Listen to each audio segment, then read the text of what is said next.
Good morning, good afternoon, good evening. Welcome to this episode of Trade Winds. We are going to talk about the economy of Russia, about the impact of the sanctions, the economy of Ukraine, and the future. But of course, we will start by discussing the outcome of the recent meetings in Anchorage, Alaska, and in Washington. And unless you live in a cave, you have not missed that there's been a lot of high-level meetings involving President Trump, President Putin, President Zelensky, and a lot of European leaders.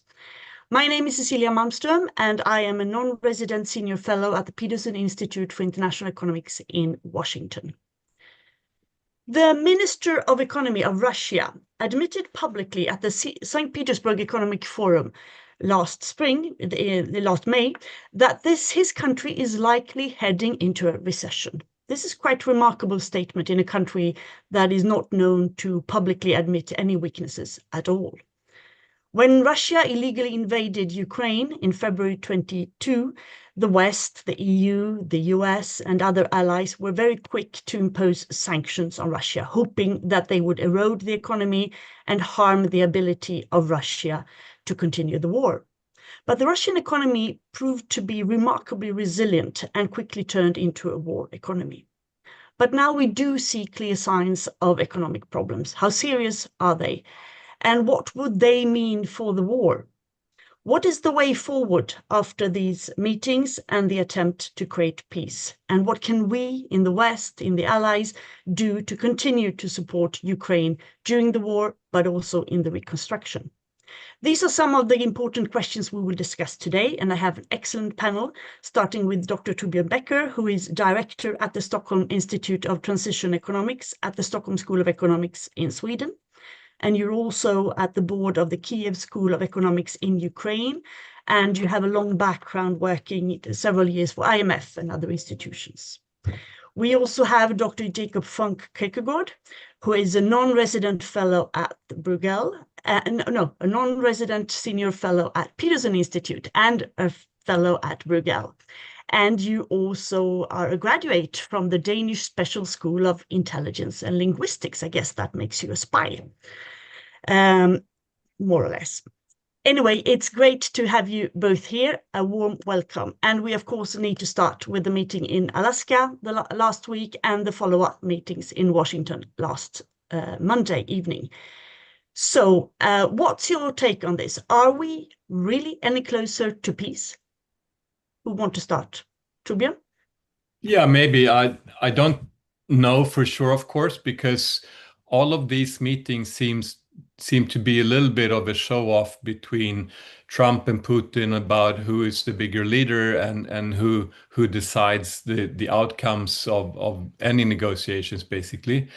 But of course, I mean, if we now will have a meeting between Putin and Zelensky, finally, I think this is a step in that direction. The problem, though, is that we're not sure what kind of promises Trump made in the meeting to Putin or what he was actually telling behind closed doors to Zelensky and the European leaders. So my worry is that we or the West or Trump actually in person is giving up a lot of things to Russia as a result of its aggression against Ukraine, instead of putting a lot of pressure on Russia to get out of Ukraine completely. So, yeah, I hope we're getting a step closer to peace, but I think it's a long way before we understand what that peace agreement will look like, basically.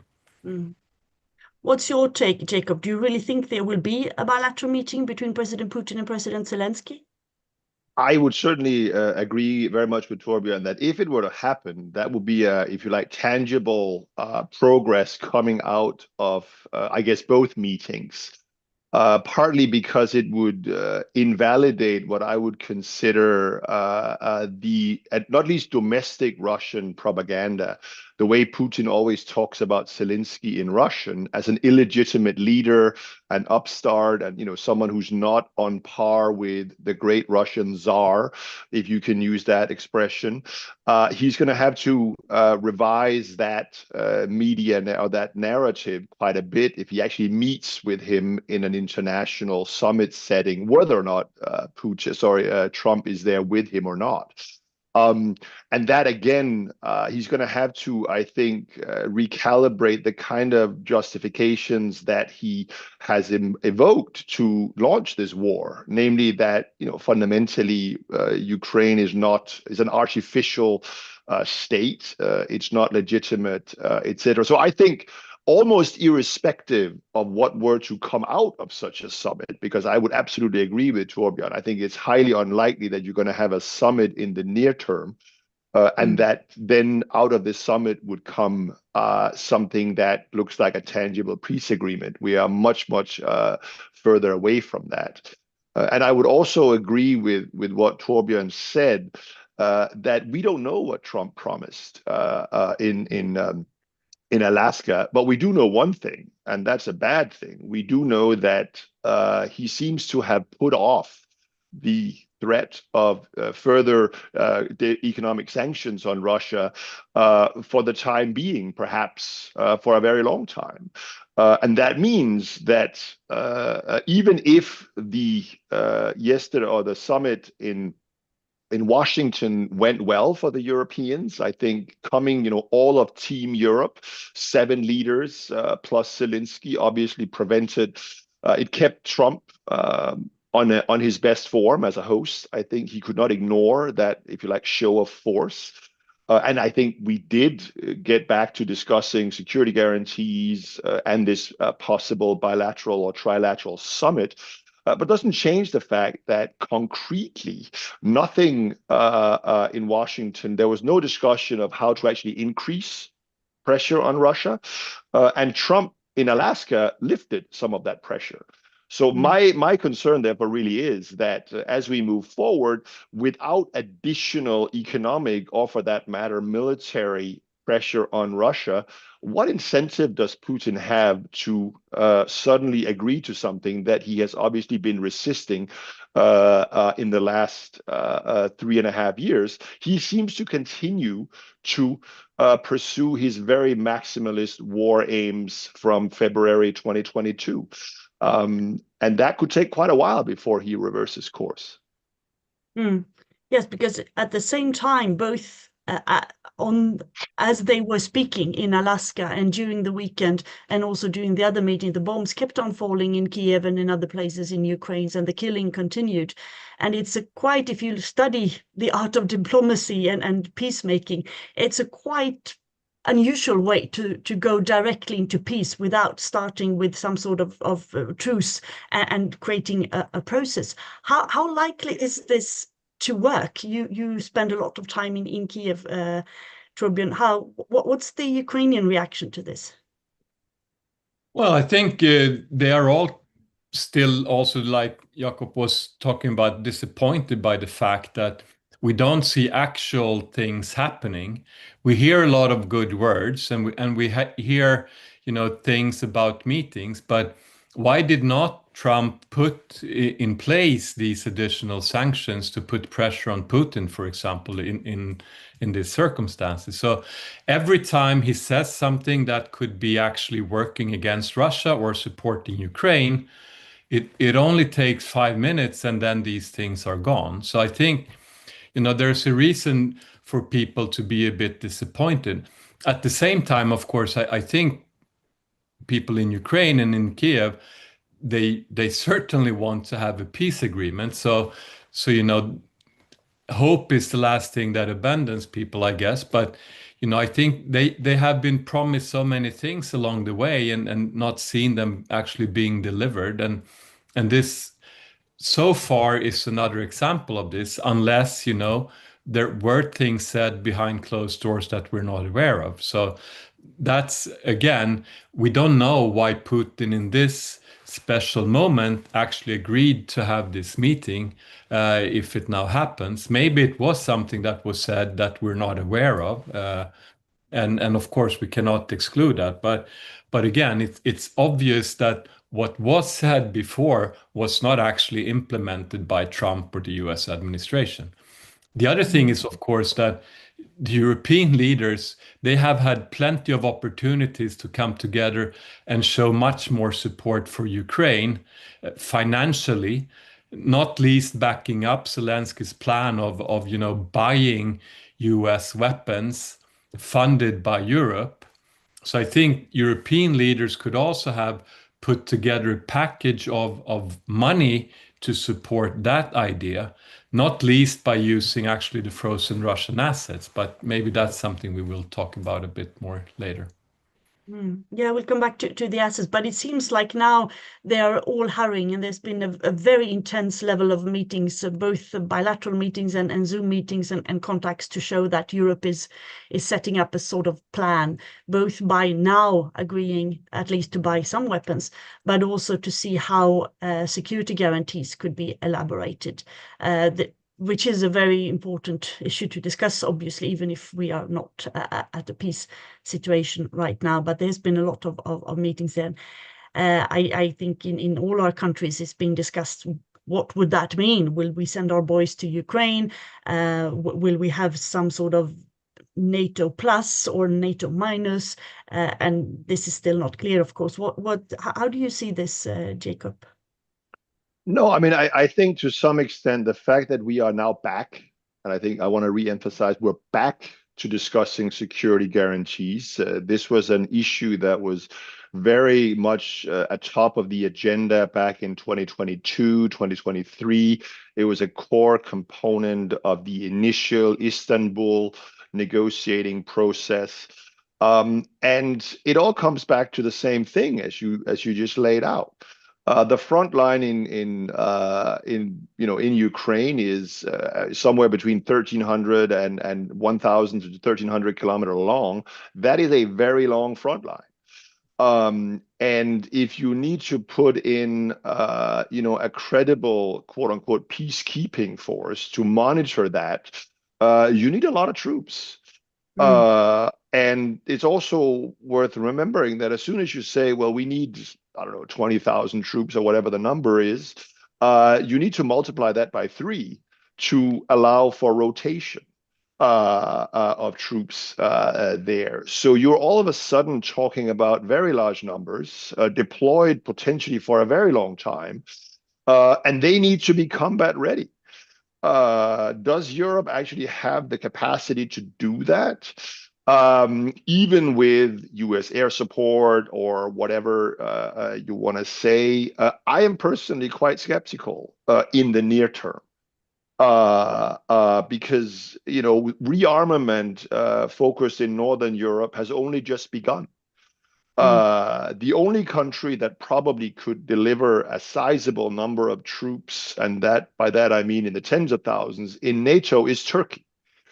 Turkey is obviously, therefore, a core part of this, is part of the coalition of the willing. But from the EU point of view, what might Erdogan want in return for such a troop commitment, right? So it's, I think it's therefore very premature for Europe to put together credible security guarantees with or without, frankly, US participation, since I don't consider it plausible that US troops would be on the ground in Ukraine. And I think therefore the speed, why it is that Europeans are so keen on coming up with a plan. Without being too cynical, I think it's not because they are expecting that plan to ever be implemented in the next weeks or months. It is because they want to put the ball firmly back in Vladimir Putin's court and basically force him to reject this. And thereby hoping again that, well, maybe then Trump will do what he hasn't done so far, as Torbjörn said, namely to impose more economic sanctions on the United States. So it's really about this sort of hot potato handling. How do we get Trump to side with us against the other? But I think at the same time, as also the Commission President von der Leyen talks about, I think fundamentally the only long-term credible security guarantee that Ukraine will have enabled by not least Europe, is the porcupine strategy, which is basically the strategy that it is a Ukraine that is sufficiently armed and obviously with a sufficiently strong domestic economy to sustain such a strong standing army that will deter Russia. That, of course, however, is at best a medium-term perspective, and it will almost certainly require accelerated Ukrainian accession to the EU and a whole bunch of other things. So again, my view is that the security guarantee discussion is probably going to end like it did in 2022, 2023, with a lot of Russian conditions and ultimately European inability to implement. Yes, and from Moscow, there were yesterday already signals saying that, well, we need to see what this is about. We need to make sure that the Russian minority and the Russian speaking Ukrainians are protected and so on. And of course, you mentioned Turkey, very important partner or potential partner. And there's also been talks about other countries who are in the group of allies. You have Australia, New Zealand, South Korea, and a few others. Do you know, Torbjörn, if there is how is the discussion in Kiev on this? If they could sort of make a wish, how would this be constructed? Because there's everything between some sort of smaller troop that would be early warning until the very boots on the ground last scenario. And obviously, it's too early to say, and it's not, as Jacob said, immediately around the corner. But at least the discussions right now are very, very intense. Yeah, I'm not really a military expert, so in terms of those details, I think Jakob would know more about that. But I think it's quite obvious that if you want to, for example, create porcupine Ukraine, that's going to also require a lot of money. And then the discussion is who's going to be paying for that. And again, I think, at this juncture with the US having Trump in the White House, it's going to be Europe. So I think, in Ukraine, they have understood that they really have to make sure that they have Europe on their side. And with Europe, I say sort of the bigger coalition of the willing, maybe also with Canada and other countries. But it's really about now turning money into weapons and self-defense. I think that seemed to be the more realistic strategy. But of course, wars are about the relative power between two fighting parties. So diminishing the Russian ability to wage the war with harsher sanctions is certainly part of the same package. So strengthening Ukraine is important, but at the same time weakening Russia by not allowing its incomes from oil and gas and making financial transactions. These are all part of the same calculus of shifting the balance of power between Ukraine and Russia. So I think, from the things that I've been involved in, that's really what we should be focusing on. And again, I agree with Jakob. Building up armies and so on in Europe is going to take probably too long for Ukraine. So I think the US needs to be involved to deliver security guarantees now, regardless of what has been said so far. But that's an economist's guess of the military side, basically. But talking about the economy, could we have a window of opportunity here as this sort of, at least something is happening? There is a process ongoing. We don't know really where it will start. But there are also increasing clear signs that the Russian economy is deteriorating and that it has problems. Is this a situation that the West can push even further? How bad is the Russian economy? Of course, figures and statistics are maybe not fully reliable, but we do know quite a lot. Reports on unemployment and increased inflation, lower growth, etc. How bad is it? Yeah, it is not going in the right direction from Putin's perspective. That's clear. And we have to remember that Russia has always relied on selling oil and gas on the international market to finance the whole economy and not least the government's budget. So if we can limit the money coming in that way, that's absolutely crucial. The other thing is, of course, it has been using the welfare fund as a backup for the missing gas revenues Europe not buying all the same amount of gas from Russia anymore. So, that money is also running out. It will not last for maybe more than this year, which means that, in an autocratic state, they also have a budget constraint. So even if Putin can relocate some of the funding from schools and hospitals or pensions towards the military, it's going to be increasingly painful to keep financing this war, because he will have to make harder and harder decisions on other types of spending, given that the revenues are going down. But we can, as you said, accelerate that process by making it even more expensive to wage the war, both by limiting oil and gas income, but also have more serious talks about what kind of stuff Russia is buying from China and India and other countries. So, it's both on the cost side and on the income side. And we should just make sure that the budget constraint that Russia is facing is as tight as possible, because that will mean that, instead of producing 100 rockets, maybe you can produce 70 rockets. So it's not a 0-1 thing, but it's really about just making sure the production capacity of Russia is as small as possible. And Ukraine is going to be happy that if we take away 30% of Russia's production, that's a step in the right direction. But we cannot get caught in the discussion that we have sometimes, that sanctions don't work because the war doesn't stop immediately. Because it does matter if they can produce 100 or 70 or 50 or something else. So, we should keep up that pressure, basically. So does this mean that the sanctions are finally starting to work? Because we do see those clear signs, and the declaration by the Minister of Economy, who said that we are, probably going into a recession. How do you see this, Jacob? No, I think These are quite interesting figures, right? Yes, I think so, and I think that directionally the sanctions are working, not as fast as we would like, but as the work of our colleagues, Gary Hofbauer and Jeff Schott shows, that it's very, very difficult through economic sanctions to coerce a major power into political U-turns. Especially when those sanctions aren't imposed by the UN Security Council. I mean, this is not 1990 with a UN embargo against Saddam Hussein in Iraq, which, by the way, didn't coerce him to leave Kuwait, right?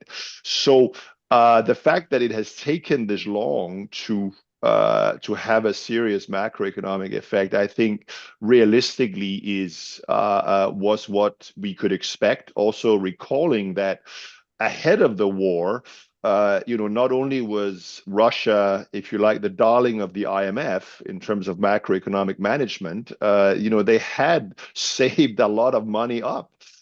We can obviously debate whether or not they did that in anticipation of launching this war, but they did have a lot of savings. Torbjörn mentioned the National Wealth Fund and others. And then, of course, they were able to weaponize the increase in sales of fossil fuels immediately after the war. And so where we are now, I think actually we might be forgetting an important sanctions package, if you like, which is the damage that Ukraine appears increasingly to be doing on Russia's energy infrastructure. And that is a capability that I think is likely to increase going forward, because Ukraine's long-range strike capability, whether it's by drones or perhaps even soon by ballistic missiles, will increase. And Russia is a very large country. They are incapable of seriously or adequately protecting its key energy infrastructure against those types of air attacks. We have seen it in recent weeks again against oil refineries. But I think you could imagine scenarios where longer range Ukrainian weapons would also be launched against, for instance, the crude export terminals in Novorossiysk or by the Baltic Sea, maybe even some of the LNG terminals in the Russian Arctic. And those are obviously potentially very damaging to Russia's near-term prospects for exporting oil. We saw it also last week with a strike against the Druzhba oil pipeline, and certainly the Hungarian and Slovakian government that continues to benefit from the purchase of this oil even under EU sanctions. They were very upset about that. So we clearly, I think, put together with the military capacity of Ukraine, have the capacity, and it's an open question, for instance, for Donald Trump, right? Similarly to the previous Biden administration, Trump seems to not be willing to allow the global oil price to go down. He's clearly interested in having a counter to any inflationary impact of tariffs in the US. So he might be hesitant to, if you like, allow Ukraine to strike Russia's crude oil export terminals in the same way that clearly the Biden administration was. So to what extent are we also impinging on Ukraine's ability to do as much damage to the Russian energy infrastructure as possible? Well, I think that's one of those things that are not entirely public. But again, I think it is encouraging that the strikes against Russian domestic oil refineries are now picking up again. And if you certainly believe some of the video footage on my personal social media, there are fuel queues building up in Russia. So there seems to be an effect, and we can only want more of that, in my opinion. That's interesting.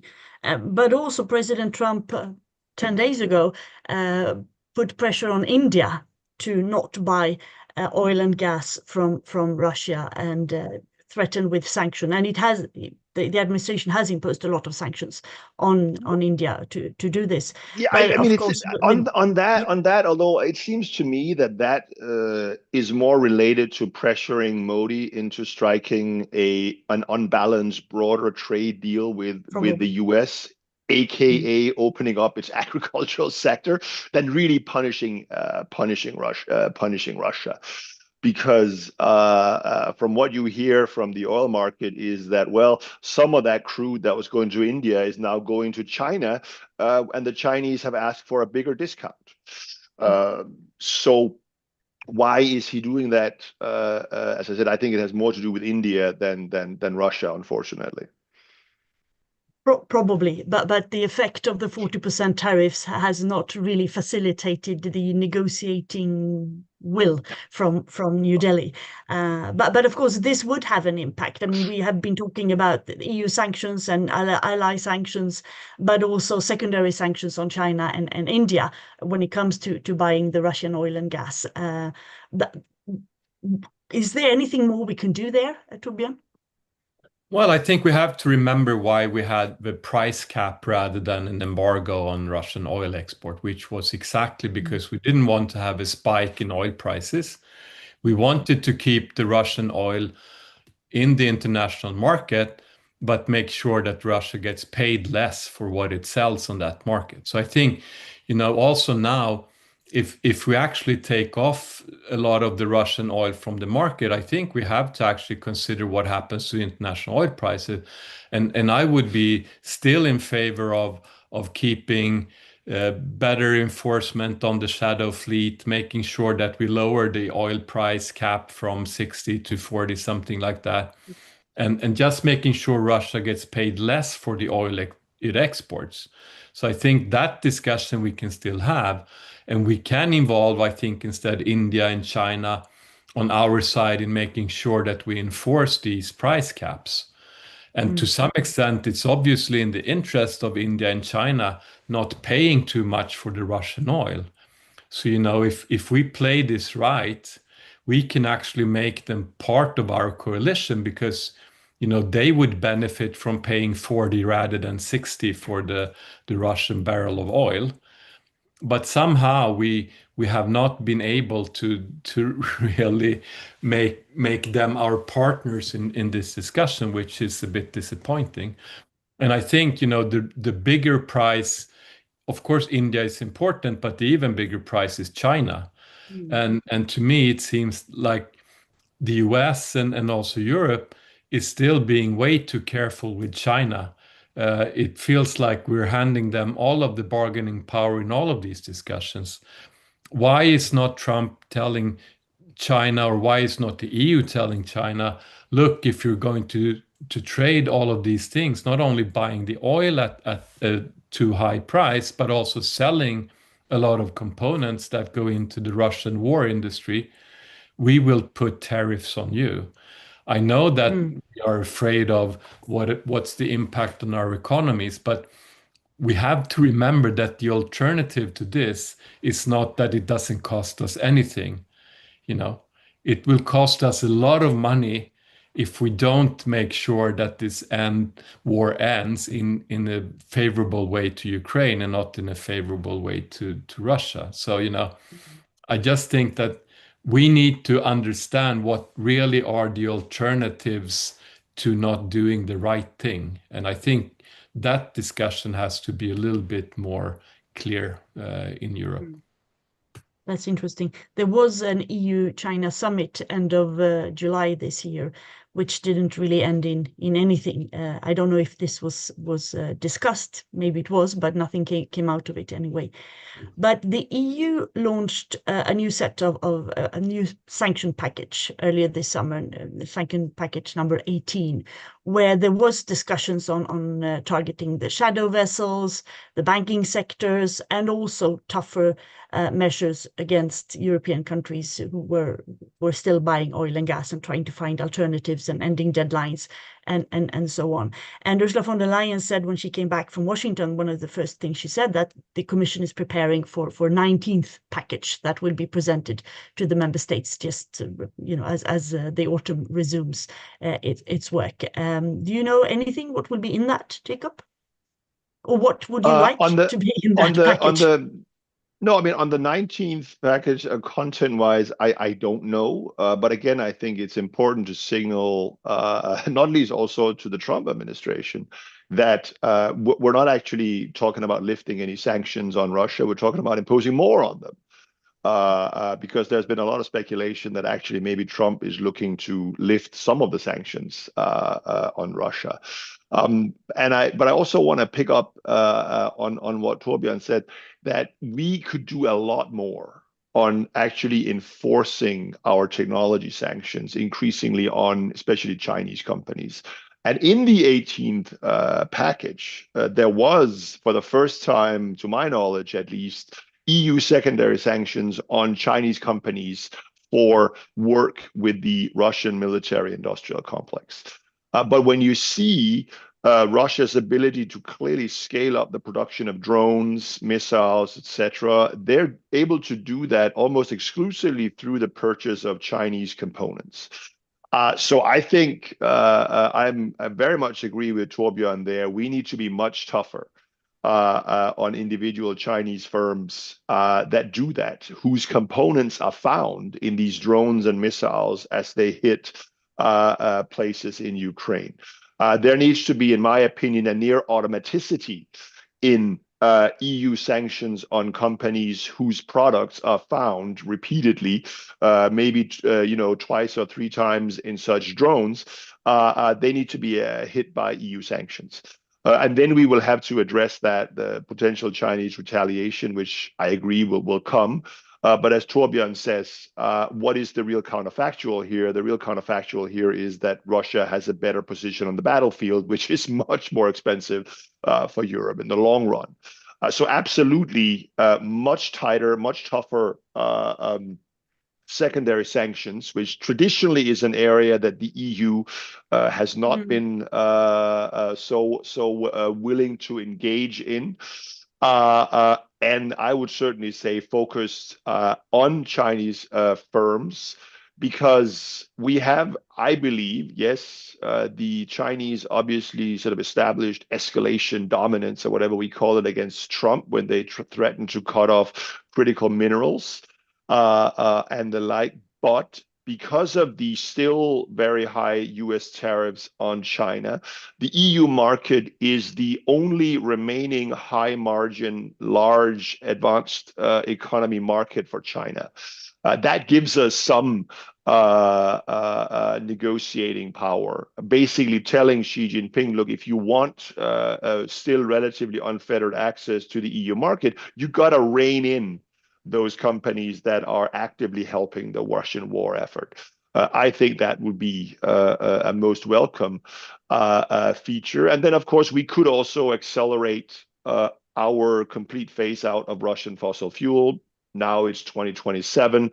Well, maybe it's July 2026 or maybe even the end of this year.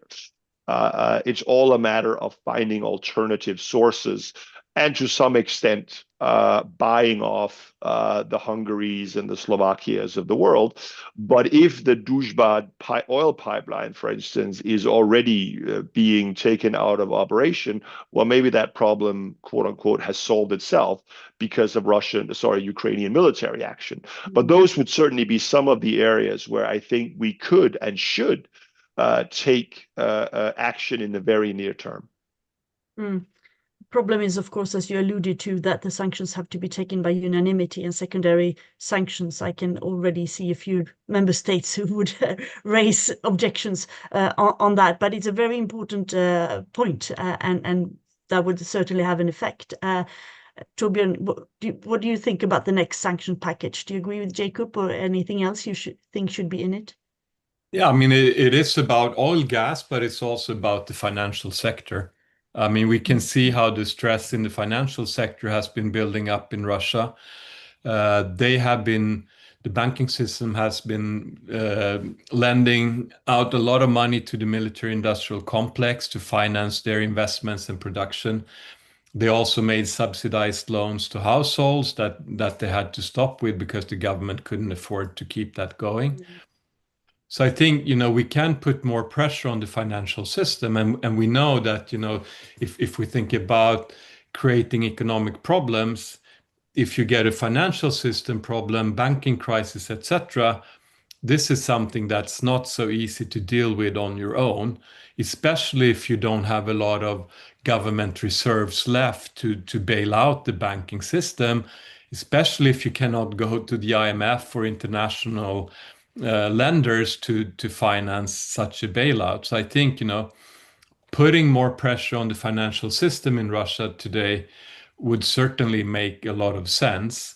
And we have heard a lot of people also now talking about how the banking system is more vulnerable, how the incomes in the banking system is going down, how will they deal with the interest rate structures, how will they handle inflation, etc., etc. So, I mean, that would certainly be a priority sector also to consider. How can we make their life a little bit more complicated, basically? Then, of course, we have the frozen assets, which has been a feuilleton for quite a long time. But a lot of money that could and should be used. There has been a lot of going back and forth, and it has been frozen, and then you have used the interest rates, and then something is blocked as a loan to Ukraine. But the main majority part of the frozen assets are still at Euroclear in Brussels. What is the situation right now on this? Because it is really going back and forth for 3 years now or more. I think maybe Jakob wants to get a different story, but I think it's really our golden opportunity in Europe to finance Ukraine at the level that's both significant enough in terms of numbers and provide sustainable funding that will make it clear to Russia that it cannot, outlast Ukraine from an economic point of view. I mean, if we take all of it, 300 billion, and maybe we take off the 50 billion that has been put in the fund based on the interest rates, 250 billion, that could be 2 or 3 years worth of military production that will be at the level that Ukraine is at least at par with Russia in that perspective. So that, to me, if you want to really create Porcupine Ukraine, this is the primary source of funding for that kind of vision. The problem, of course, is that a lot of the countries in Europe have banking and financial system that have as a business model, unfortunately, to take care of money from all sorts of countries, individuals, and companies to sort of keep them safe from, unfortunately, what would be proper legal procedures, and a lot of these money should not be kept in our financial systems. But given that they are there, people worry about what signals would it send if we actually confiscate the Russian money and send it to Ukraine. Maybe other states with not so clean records will get scared and pull out their money. To me, that would be a benefit as a European taxpayer, not having our financial system laundering dirty money. But of course, if you're the finance minister or the financial regulator in some of these countries, or the ECB. nervous. Yeah, exactly. Exactly. And we have, I mean, just a small note, the country in Europe that was holding most Russian deposits before Crimea was actually the French banking system. Lagarde was the finance minister of France back in the days. I'm sorry, we just have to understand that this is not in the interest of the general public in Europe. It may be in the interest of certain groups of individuals and companies, but it's not in our common interest as European citizens to keep this safe haven for dirty money in Europe. And this is one of the big roadblocks when it comes to actually confiscating the Russian funds. So I think we have to just speak very clearly about this and say that this is a perfect opportunity for us to both fund Ukraine and get rid of our banking system laundering dirty money from these kind of regimes. So that would be my take on that. Wow, but I see you Torbjörn, have a lot of views, Jacob. No, but Torbjörn, what about the international role of the euro? Don't you worry about that. No, I mean, I largely agree with you that this is a golden opportunity, and it is largely because of vested interest. Whether it's Euroclear specifically that wants to protect its custodian franchise, which of course could be in principle located anywhere in the world, or as you say, concerns about other, gray area money being withdrawn from the European Union, or certainly from the euro area banking system. Yeah, I think that's the concern. I will, however, though, say that I think it's clear that these assets will never go back to Russia. That's the first part. And the first step, of course, was taken by the securitization of part of those assets for the G7 loan this year. Now the question, I think, is, what degree of, if you like, ownership can we take over these assets without it being legally described as confiscation? Because there is a long debate about how should we invest all these assets and what could be the expected return. And because it's obviously those returns that are now being made available to Ukraine. So if you assumed, rather than very low rates of return, sort of a cash return, you basically invested in a more, sort of diversified portfolio. Maybe French 10-year bonds. They've been yielding ever higher yields. There'd be more money left over for Ukraine, but it would require that we exert, if you like, more de facto ownership rights, which there is clearly continued political reluctance to do. And I think there's also an argument that will be made by some, at least, against confiscation today, which is that it would be better for the EU should be indifferent from the timing, because the money will go to Ukraine as part of a final peace agreement. That Russia would then voluntarily release it for reconstruction of Ukraine, and that at that point in time would save the EU that amount of money.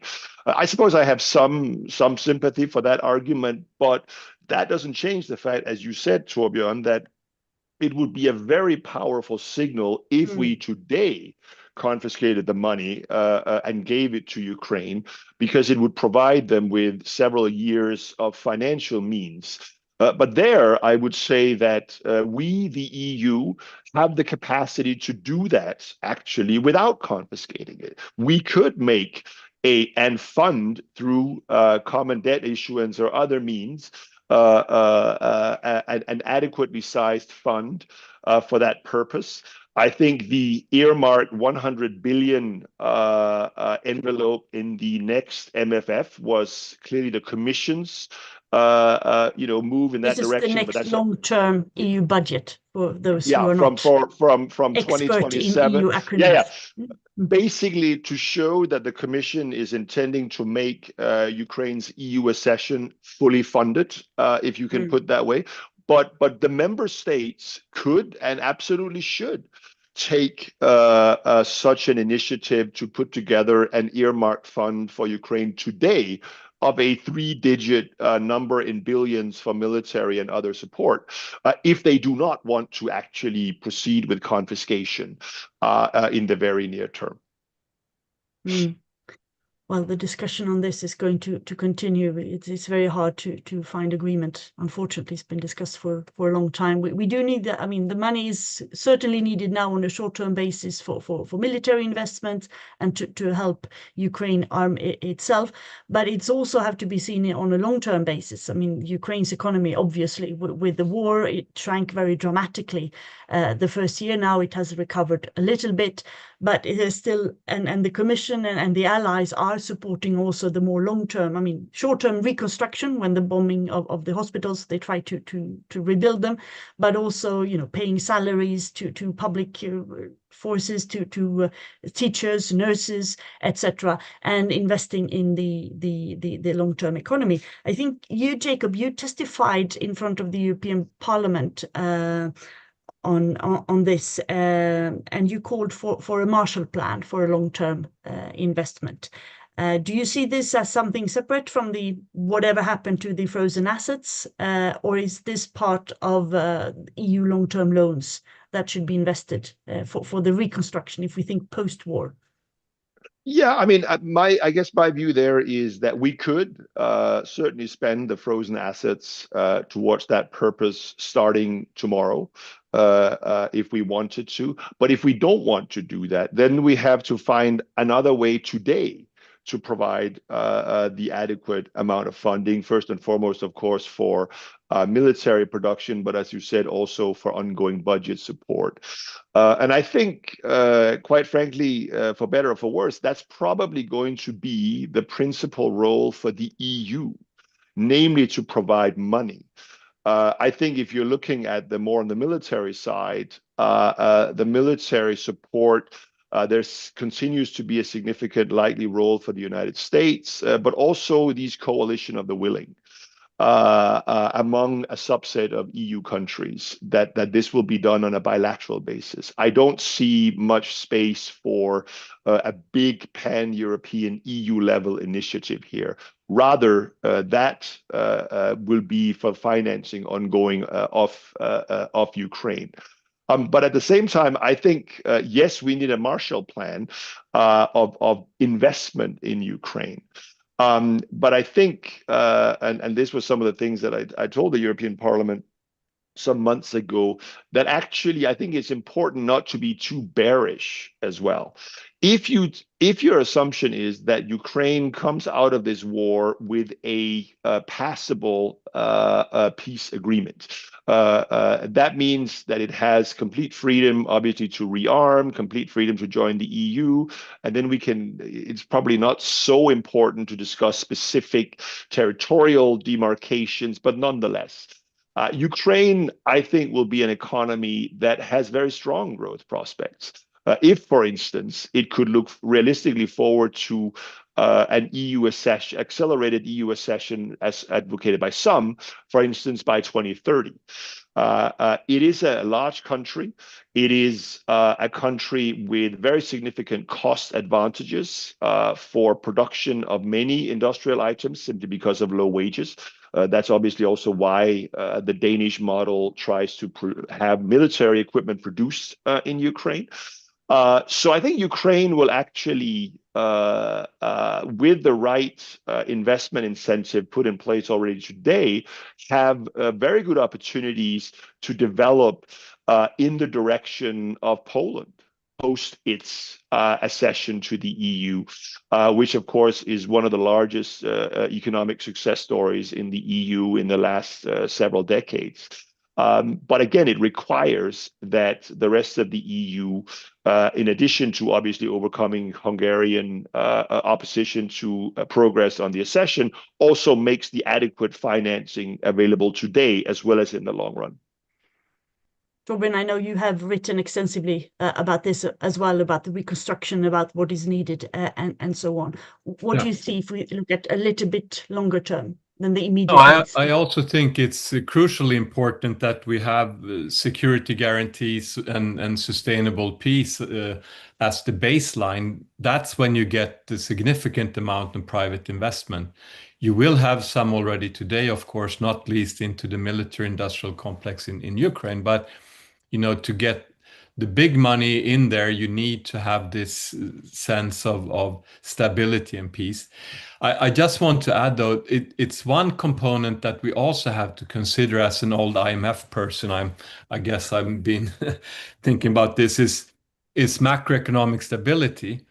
So the European Union and of course the IMF as always are giving Ukraine loans.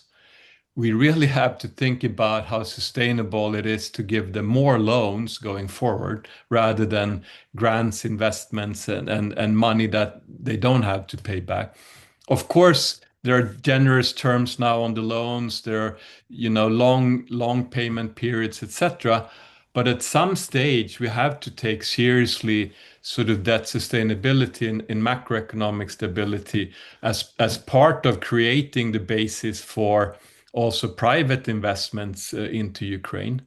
And I really hope that we think seriously in Europe about how can we make sure that the debt burden that Ukraine is going to enter into after this war, we don't take rush decision in terms of what should be the payment plans and how do we finance some of the reconstruction efforts, because again, we cannot ask Ukraine to take loans to rebuild hospitals and housing and roads and energy infrastructure. We have to make sure that we finance this in a way that's sustainable for the longer run. And I think this will also be important then as a foundation to get private investments that Ukraine needs in this, because it's going to affect inflation, stability of the currency, all of these important things, basically.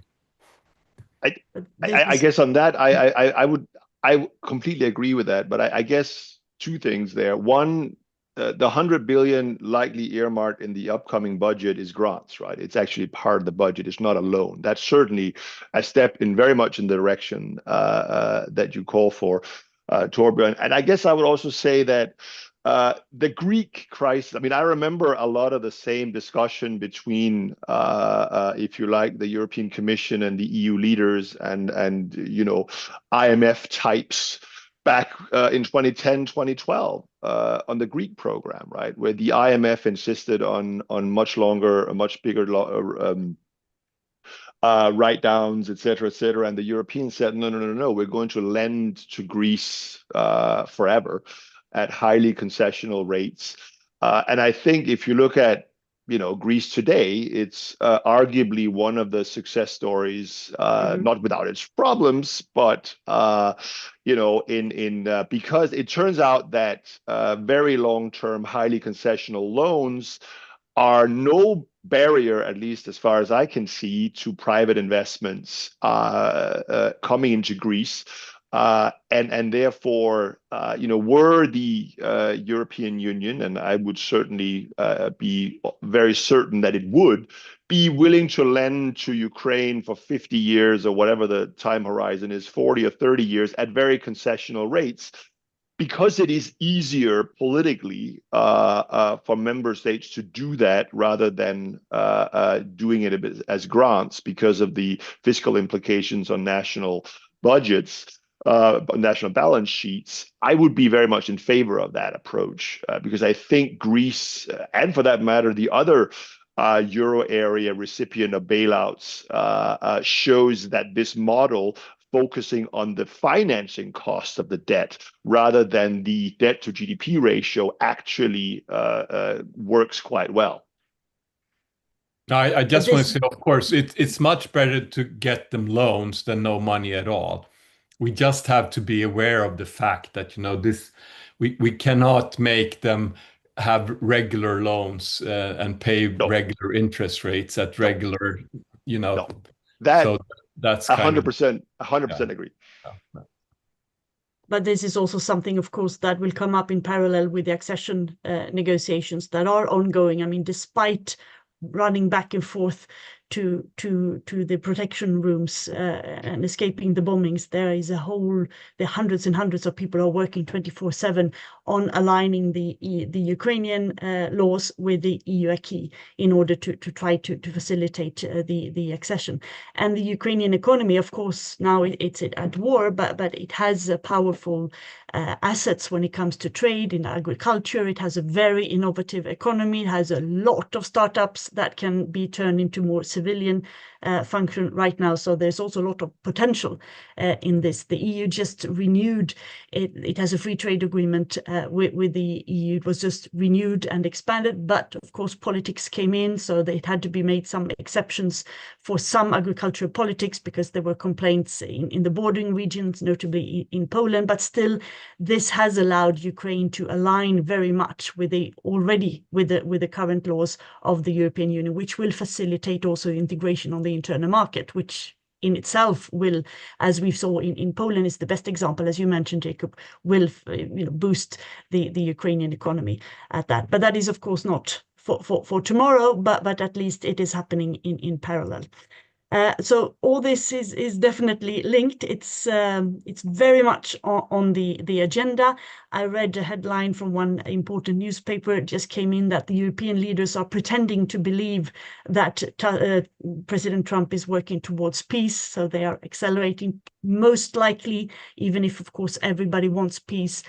It's a long way still to go. We don't know if there will be a tri-party meeting at the highest level in the near future, but at least it is a process, and that in itself is positive. If you were chief negotiators for this, what would be the one single advice you would give to them?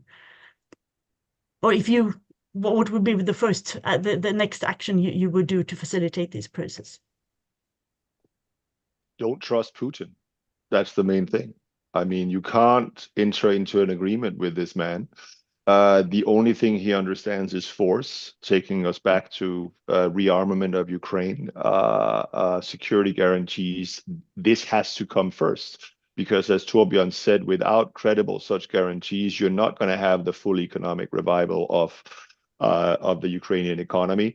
So that has to be the starting point. You're dealing with a fundamentally untrustworthy aggressor. Mm. And I would add just, if Trump made some serious steps towards actually implementing the type of sanctions he had been discussing, that would change the negotiating table from the outset. If you keep threatening and never implement what you're saying that you're going to do, to me, that's giving away your negotiating power. And it seems like we have to get out of this position of what can we give to Russia rather than saying how can we put pressure on Russia to get out of Ukraine without getting something. So that I don't like the fact that we constantly portray ourselves in Ukraine as weak and Russia as strong. That's right, not the way to enter a negotiation. But the sanctions and the pressure on Russia would have to be much more than a 50% tariff, because there's very little actual trade between the US and Russia right now. So it will have to be a more credible threat of sanctions, right? Must be the discussion with China and India that we alluded to before. Okay. Torbjörn Becker, Jakob Kirkegaard, it's been a very interesting discussion. I think we could go on for a very long time to explore different scenarios and what could and what should not happen. But you've been very generous with your time and knowledge. So thank you so much. Thank you all for listening in. Next time we will broadcast directly from the public forum WTO in Geneva. So tune in, and thank you very much for listening today.